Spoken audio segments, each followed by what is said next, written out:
welcome back to Movie Rants. How are you guys doing today? So, Spider-Man Far From Home, I'm going to tell you what I liked and what I didn't like. Let's get started.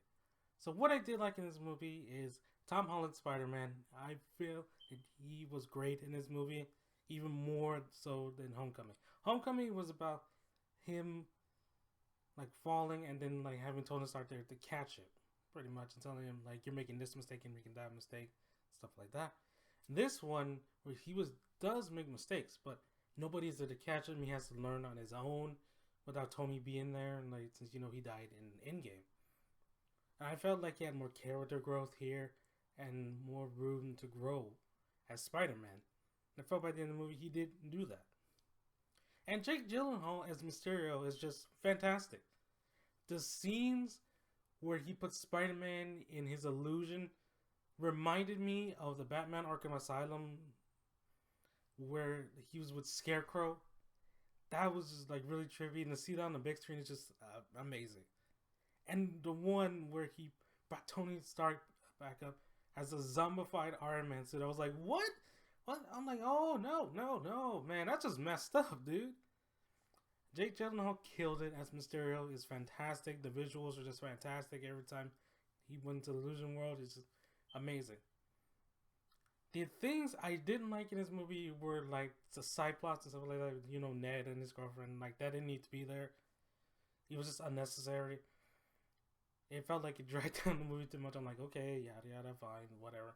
And then the pacing was a little slow at the start, but then it started to get going and stuff like that.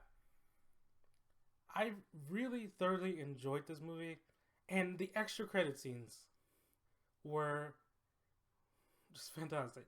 So, the extra credit scene, they bring back J. Jonah Jameson, but he's on like a news network now, like in the Spider-Man PS4 game, and that he shows a video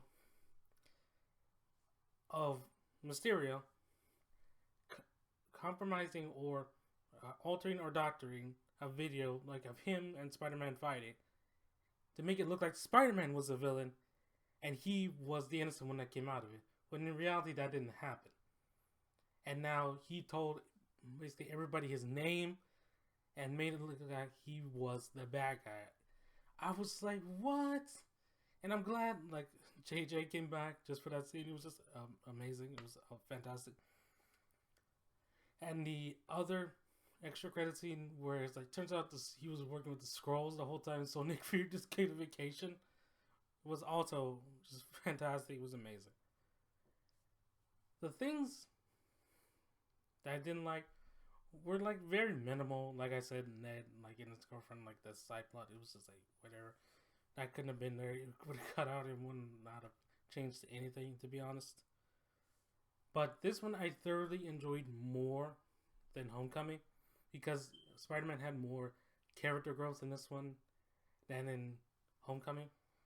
So I'm going to give this one an 8 out of 10, whereas Homecoming I would give it a 7 out of 10. So that's going to be it for me. If you want to see my last movie rant where I talk about Brightburn, go ahead and click that one right there. Or if you want to see my last movie rant where I talk about Aladdin, click that eye right there. My social medias will be in the link in the description, so you can follow me there as well. Have a great day, guys. Remember to stay